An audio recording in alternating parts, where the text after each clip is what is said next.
Adam itu bapak moyang kita. Dosanya satu, makan buah khuldi, dikeluarkan dari surga. Kita dosanya banyak, kepengen masuk, nggak nyambung. Hai Adam, dari tidak ada kamu saya adakan. Saya perintahkan tinggal di surga. Merasa sepi sendirian, saya ciptakan Siti Hawa supaya kamu tenang. Kamu boleh nikmati semuanya. Ini boleh, itu boleh, ini boleh, itu boleh. Makan, makanlah yang kau mau. Minum, minumlah yang kau suka. Pakai, pakailah yang kau senang. Satu yang saya minta, jangan dekati pohon khuldi. Itu kau tidak sanggup, keluar. Diusir dari surga. Sujud Nabi Adam. Kata riwayat 40 tahun sujud. Membaca Rabbana zalamna anfusana wa illam taghfir lana wa tarhamna lanakunanna minal. Itu namanya istighfarnya Nabi Adam. Istighfar itu kan mengucapkan astagfirullah, basmalah, membaca bismillah. Jangan kayak teman saya disuruh banyak-banyak baca istighfar, benar-benar dia baca istighfar, istighfar, istighfar. Bukan itu maksudnya. Nah, maka salah satu amalan yang sangat dianjurkan di bulan Muharram ini memperbanyak istighfar. Tidak ada orangnya yang tidak. Ayo jujur, ini yang kumpul di sini semua, ada nggak yang nggak punya dosa? Yang merasa nggak punya dosa, ayo ke depan. Ada? Tidak ada. Setiap kita, entah kecil entah besar, sengaja terlupa, pasti mempunyai yang namanya khilaf dan salah. Dan Allah Tuhan kita bukan Tuhan pendendam. Allah Tuhan kita Tuhan yang ramah dan rahmah. Manusia, dosamu banyak, tapi ampunanku lebih banyak. Salahmu besar, rahmatku jauh lebih besar. Kau sujud di hadapanku, aku bangga melihatnya. Kau menangis di hadapanku, aku senyum melihatmu. Kau berjalan menujuku, aku berlari menyambutmu. Karena itu amalan yang sangat dianjurkan di bulan Muharram ini memperbanyak istighfar. Itu kalau istighfarnya Nabi Adam. Ada istighfarnya Nabi Yunus. Ibu kenal Nabi Yunus? Di mana kenalannya? So tahu. Nabi Yunus itu ketika berdakwah kepada kaumnya yang bandel, memberikan peringatan, kalau kalian tidak mau beriman akan turun azab. Kapan Yunus? Akan. Kenapa mesti akan? Sekarang aja kalau mau, saya tungguin. Kurang ajar betul ini umat. Akhirnya Nabi Nuh menghindar dengan perhitungan, kalau azab tidak turun saya sudah jauh. Meragukan janji Tuhan. Lalu naik kapal, dinaiki oleh Yunus, kapal mogok. Dicari siapa biang keroknya ini. Diundi, ternyata Yunus. Sampai 3 kali diundi. Dibuanglah Yunus ke dasar laut. Ditelan oleh ikan nun atas perintah Allah. Telan itu Yunus. Jangan pakai dikunyah, rusak urusan. Telan saja, simpan di perutmu. Dibawa oleh ikan nun ke dasar lautan. Itu yang oleh Quran dikatakan bertemulah 3 macam kegelapan. Zulumatun salas. Gelapnya tengah malam, gelapnya di dasar laut, gelapnya di dalam perut ikan. Itu namanya peteng. Mbahnya gelap. Di perut ikan itulah Nabi Nuh sadar akan kesalahannya, meragukan janji Allah, meragukan janji Allah. Ia sujud di dalam perut ikan itu, membaca la ilaha illa anta subhanaka inni kuntu. Itu istighfarnya Nabi Yunus. Dibacakan istighfar begitu, ikan sakit perut pak. Di dasar laut kemana mau cari apotik?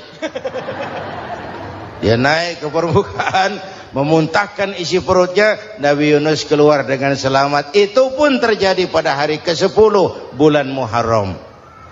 Istighfar intinya itu. Itu amalan utama bulan Muharram, memperbanyak istighfar. Allah selamatkan Nabi Nuh dari bahtera banjir yang luar biasa, 10 Muharram. Allah selamatkan Nabi Ibrahim dari pembakaran Raja Namrus, 10 Muharram.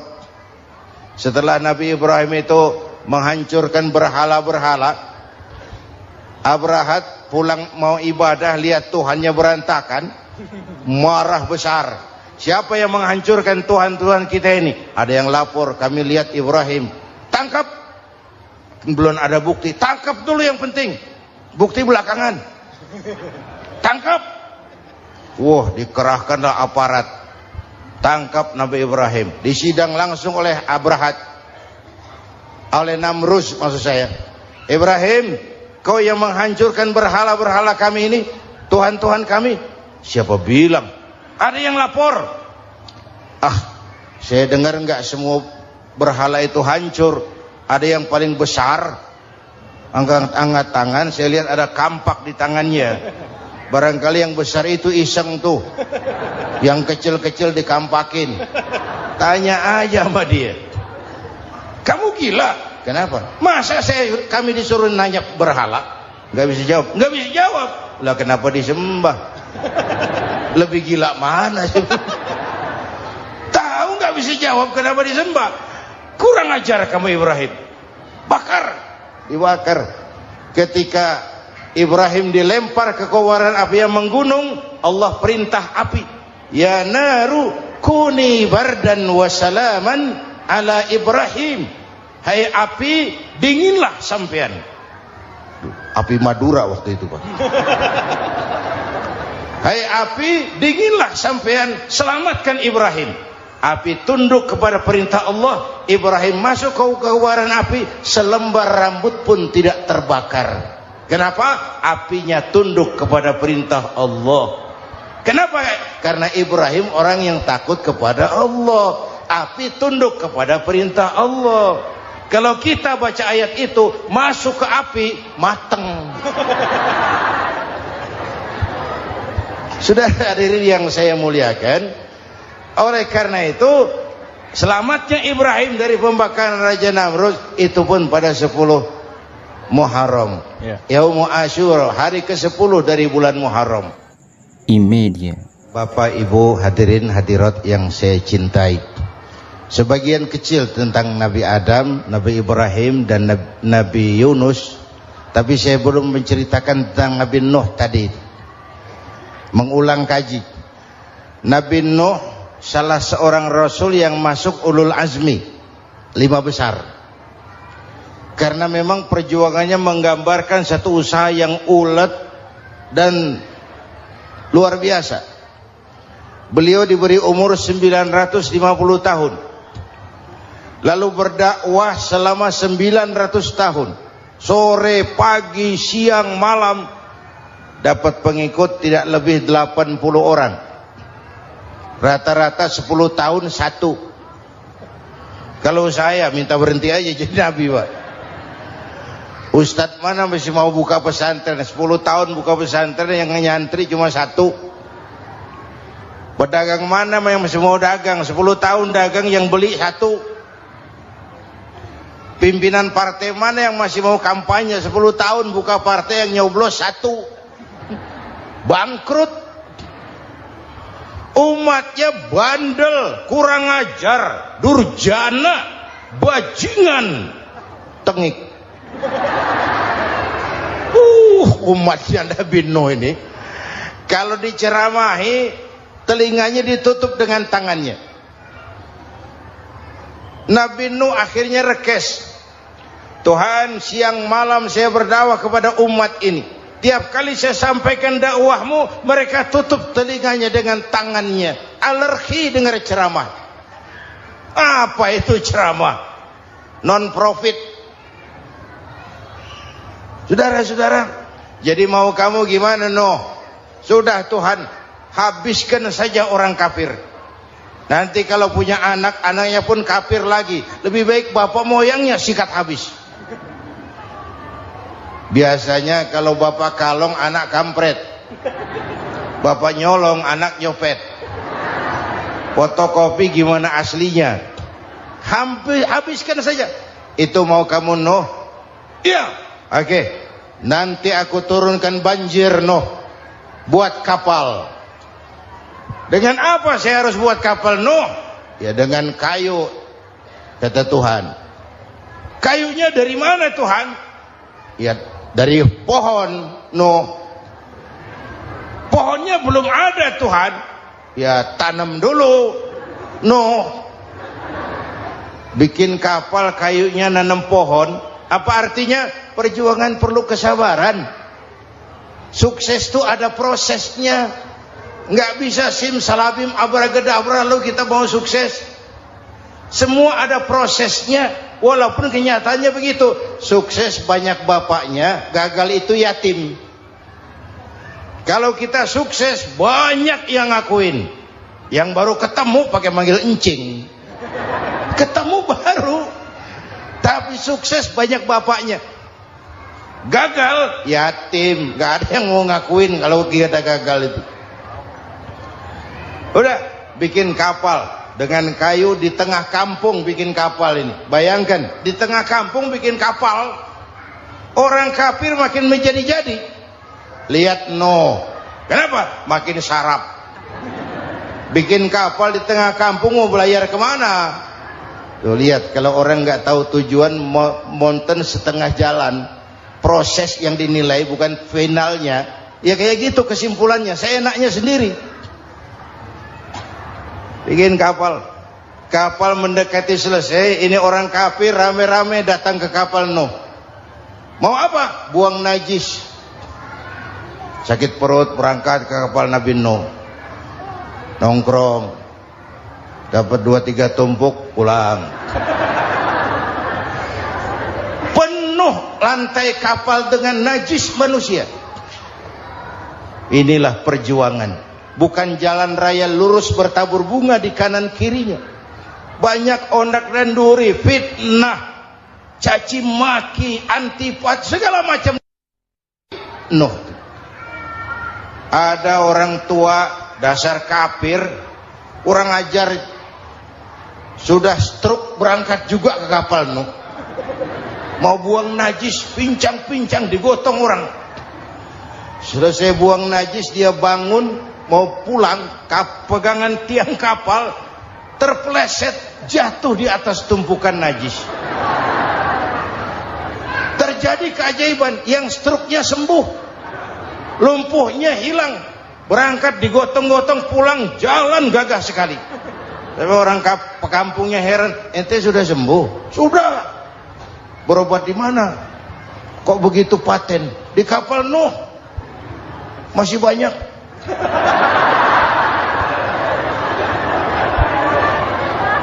Yang berasa perlu obat bawa rantang. Ambil bersih lagi geladak kapal itu. Sudah selesai Nuh? Selesai. Oke, kau orang yang beriman bersamamu, binatang serba sepasang, naik Nabi Nuh, naik orang beriman, naik binatang serba sepasang. Ini cikal bakal penyelamatan manusia, Pak. Naiklah orang beriman, sudah naik semua, Nabi Nuh kontrol. Ini contoh buat kita, kontrol. Sudah naik semua teman-teman, sudah. Pemimpin yang baik bukan cuma terima laporan di belakang meja. Laporan itu yang mana juga bagus. Sama juga kampanye, kampanye yang mana juga merdu. Kalau aja yang dihitung. Pernah ada calon bupati kampanye janji, kalau saya berhasil kita akan banyak bangun jembatan di daerah kita. Rakyat tanya, Pak, nggak ada sungai di kampung kita, Pak. Dia bilang, sungainya kita bangun sekalian. Udah kadung janji, mana pula orang mau bangun sungai ini. Saudara-saudara, kontrol. Jangan cuma tunggu laporan di belakang meja, semua laporan bagus. Ya Bu? Bu?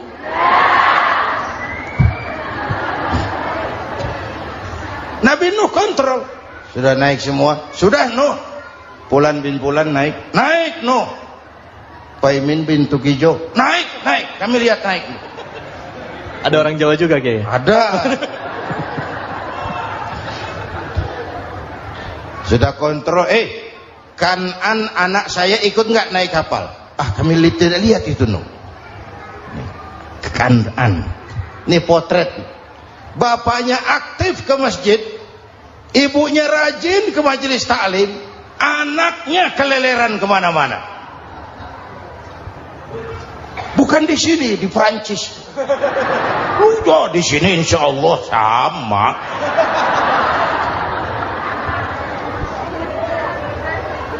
Nuh karena sayang anak, Nuh karena cinta anak, Nuh karena tanggung jawab anak, cari naik ke atas kapal. Lihat Kan'an anak saya, nggak lihat Nuh. Turun ke ruang bawah, periksa lagi. Mang, ayah Kan'an di dia. Jamaah Tasik ini rupanya di dalam. Tuh ayah mang. Ayah kemana ya budak ini? Turun ke bawah, tanya lagi. Ono Kan'an to? Ora nano raketo. Rombongan Jawa Tengah. Naik ke atas buritan. Dari buritan kelihatan ternyata Kan'an tidak ikut naik kapal, kumpul di darat bersama orang kafir. Ini potret kita sekarang. Kumpul sama orang kafir, hanyut anak-anak kita, ditelan budayanya orang kafir, ditelan tradisinya orang kafir, ditelan pergaulannya orang kafir. Nuh karena sayang anak dari atas manggil. Dalam Quran dijelaskan itu. Karena Nabi Nuh di atas, Kan'an di bawah, teriak, ya bunayyar kam ma'ana. Begitu dalam Quran ayatnya. Cuma ini pakai gaya memanggil supaya kelihatan kegambar, kira-kira Nuh manggilnya begitu. Ini namanya gaya dakwah, Pak. Kalau ceritanya datar nggak menarik. Maka Nuh memanggil Kan'an, ya bunayyar kam ma'ana. Kata yang dengar, Ini gaya orang manggil, ya bunayyar kam ma'ana. Kan'an, kesini nak, naik kapal sama papi. Kata Kan'an di bawah itu, enggak mau papi, John di sini saja. Kata Nuh, jangan nak, Allah sedang murka, akan turun banjir. Kalau datang banjir papi, sa'awi ila jabalin ya'simuni minal ma', saya akan naik ke gunung tinggi yang bisa menyelamatkan saya dari banjir. Kan'an naik ke gunung, gunung dihantam banjir, Kan'an mati sampai sekarang. Yang kelima, Nabi Musa, kisah Muharramnya ini. Lahir dalam kondisi yang sulit karena Fir'aun mimpi akan lahir seorang anak dari keturunan Bani Israel yang akan menghancurkan kerajaannya. Kata Fir'aun, sudah lahir belum anaknya? Belum. Kalau gitu mulai malam ini laki-laki dilarang bergaul sama istrinya. Semua perempuan hamil di bawah pengawasan negara. Mulai hari ini kalau lahir anak laki-laki terutama Bani Israel, penggal. Satpol PP disiapkan. Udah ada kayaknya. Ada. Patroli. Bayangkan, Fir'aun itu bikin undang-undang seenaknya sendiri. Apalagi merasa kekuasaannya dalam ancaman. Penguasa manapun kalau merasa dalam ancaman, panik. Padahal kekuasaan itu kayak harimau, makin lama ditaiki makin sulit turun. Kenapa? Karena macannya makin lapar. Naik terus capek, turun dimakan harimau, serba sulit. Saudara-saudara, kalau kita mau belajar dari Pak Harto, saya melihat kekurangan Pak Harto cuma satu, terlambat berhenti.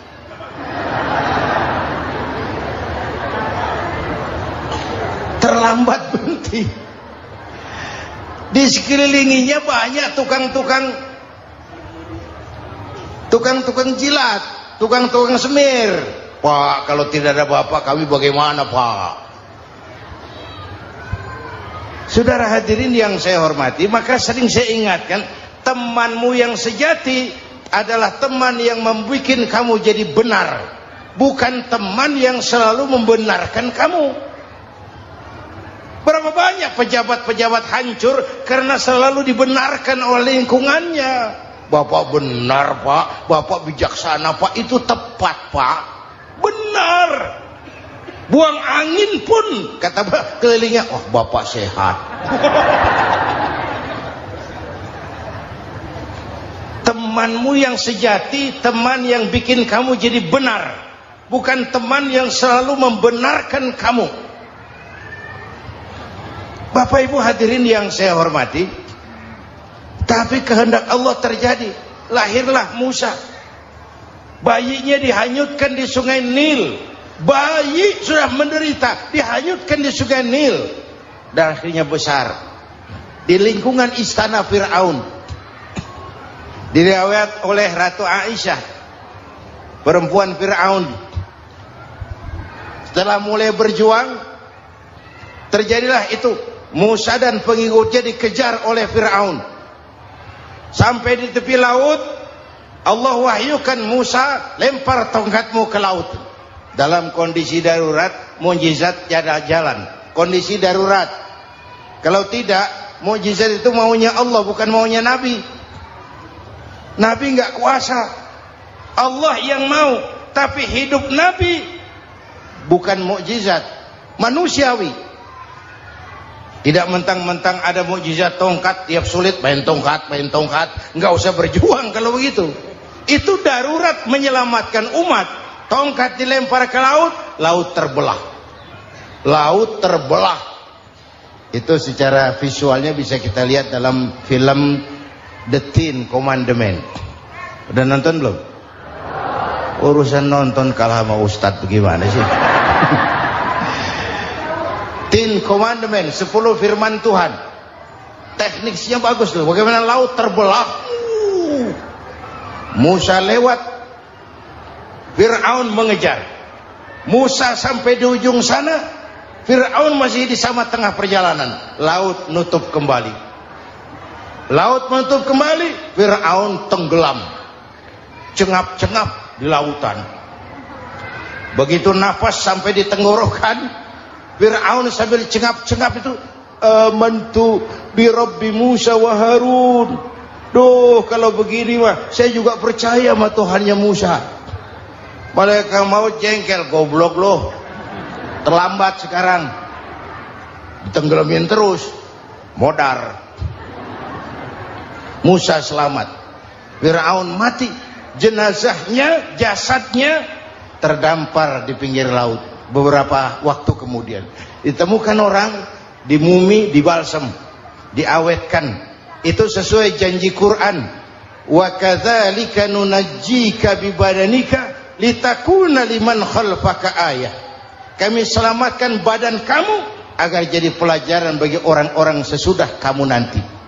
Janji Quran tepat. Janji itu 14 abad yang lalu. Jasad Fir'aun ditemukan, dimumi, diawetkan, dibalsem di bawah nama Parao Ramses II. Sekarang tersimpan di Museum Negara di Mesir. Kapan-kapan nanti ibu main ke Mesir, mampir. Naik ojek paling berapa itu?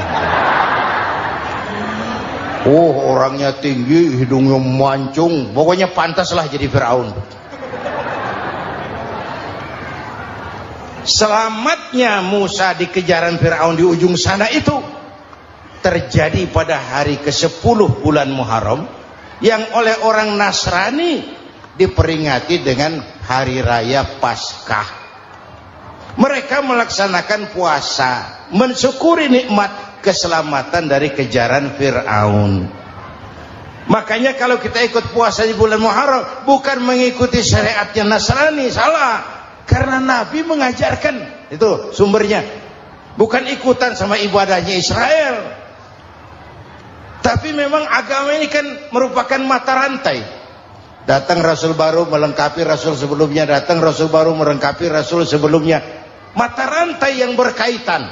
Setelah Muhammad selesai, selesailah tugas Nabi dan Rasul. Selesailah misi Nabi dan Rasul. Tidak ada Nabi lagi sesudah Nabi Muhammad. Itu harga mati, titik. Gak ada kompromi. Siapapun sekarang ini nggak datang ngaku jadi Nabi, wajib tidak percaya.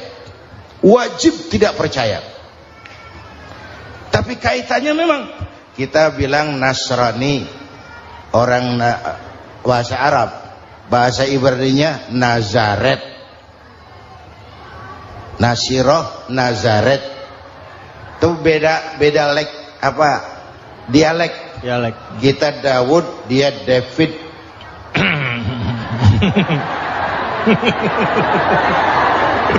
Ibrani. Kita Ali, dia Alek. Kita Sulaiman, dia Solomon. Kita Camat, dia Comot. Ini yang ngomong ini comot semua. Imedia. Bapak dan Ibu jamaah yang saya cintai, pertanyaan pertama, hijrah qalbiyah. Ada hijrah badaniyah, hijrah fisik yang dilakukan Nabi dan sahabat dari Mekah ke Madinah. Itu hijrah badaniyah. Ada hijrah qalbiyah, hijrah hati. Dan ini yang kita perlukan sekarang. Karena refleksinya akan membias kepada alur kehidupan. Kalau hati kita mau berhijrah, fisik akan mengikuti. Hijrah dari tempat, dari malas ibadah menjadi rajin ibadah. Hijrah dari maksiat kepada yang ma'ruf, dari berpecah belah menjadi bersatu. Hijrah seperti itu yang sangat kita perlukan. Apalagi masyarakat ini paternalistik. Kita harus hijrah mental sekarang ini. Maka yang disampaikan tadi benar. Seorang ketua MK siap mengundurkan diri kalau terbukti anak buahnya terlibat suap. Itu walaupun siap, tapi sudah angin segar buat rakyat. Bahwa masih ada banyak insya Allah pejabat kita yang punya harga diri. Walaupun ada juga pejabat kita yang muka tembok, kulit badak, kuping kebo. Muka tembok, kulit badak, kuping kebo. Biasanya kalau kereta api tabrakan di negara-negara maju, Menteri Perhubungannya mundur. Di kita petugas palang pintu dipecat. Jauh sekali menteri sama petugas palang pintu. Yang benar-benar diadili yang krocok-krocok, kopral-kopral itu. Padahal hadisnya jelas, ar-rashi wal murtashi finnar. Yang nyuap dan yang nerima suap, dua-duanya neraka. Kasus potret belakangan ini, yang nerima suap, yang diuber, yang nyuap aman, yang nyuap aman, yang korupsi pajak dikecil-kecilin, yang ngemplang pajak aman. Padahal ngemplang pajaknya triliunan. Padahal dia sudah dikasih fasilitas oleh negara mengelola sumber daya alam negara yang artinya milik rakyat. Dia harus bayar pajak, uang pajaknya dikumpulkan bagi sebesar-besar kemakmuran rakyat. Itu tindakan merugikan rakyat.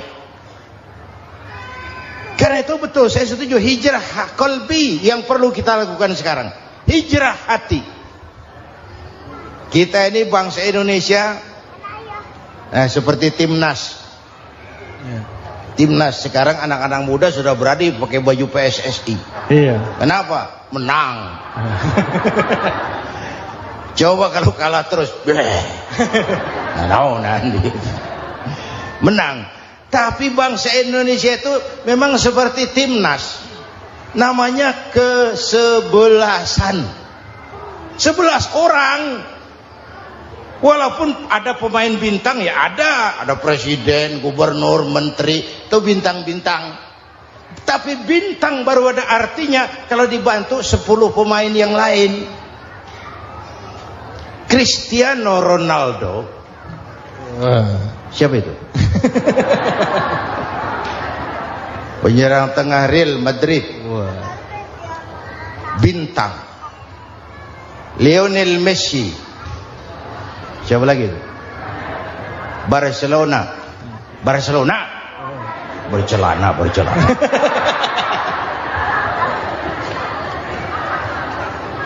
Michael Rooney, bintang Manchester United. Ronaldo baru bintang, Messi baru bintang kalau ada 10 pemain yang lain.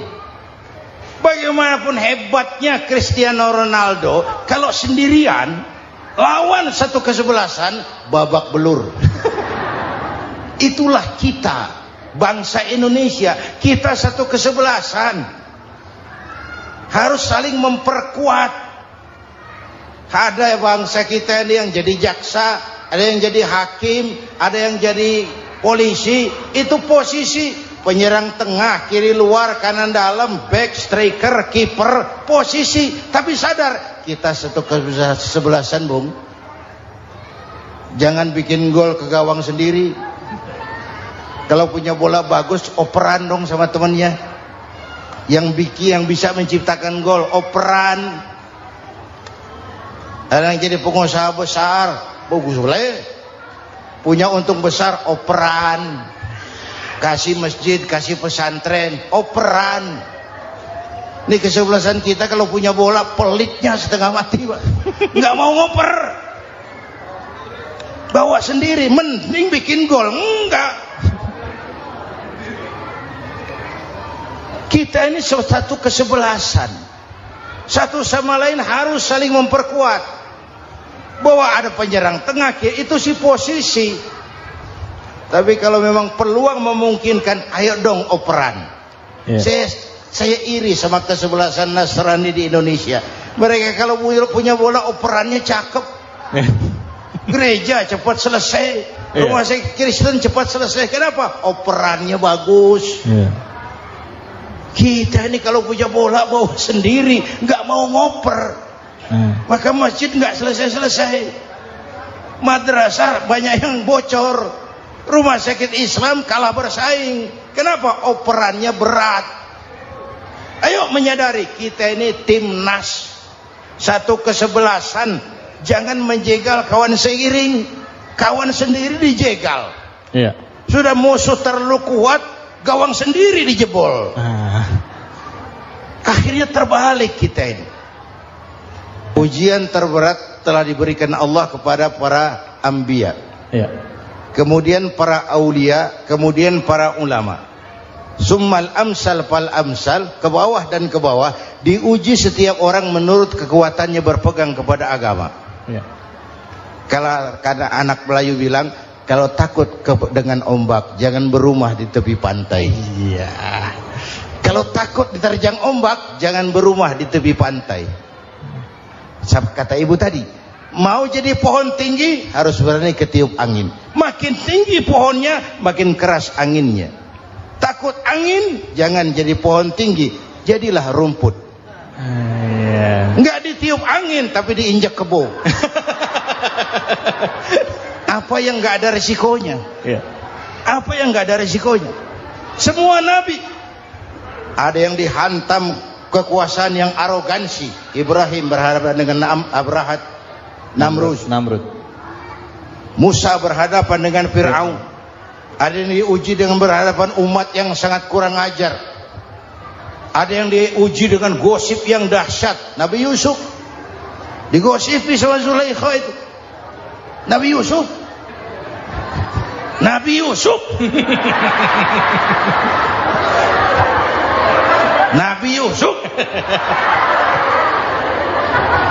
Yang namanya gosip itu kan menyebarkan keburukan orang.